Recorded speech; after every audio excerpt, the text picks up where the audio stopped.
આપણે જોઈ રહ્યા છે એ છે ગ્રેટ ઇગ્રેટ કે જેને કહેવામાં આવે છે મોટો સફેદ બગલો.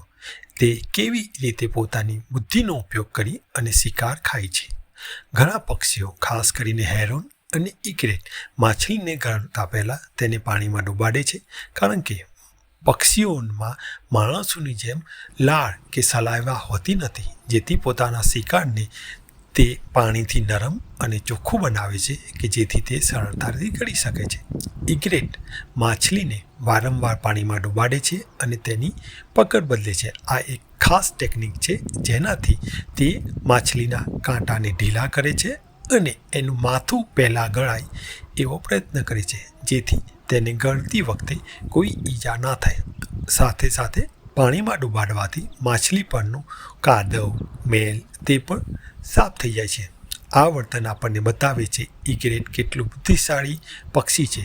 તે પોતાના શિકારને સારી રીતે અને સલામત રીતે ખાવા માટે એકદમ પ્રાયોગિક અને અસરકારક રીતો અપનાવે છે.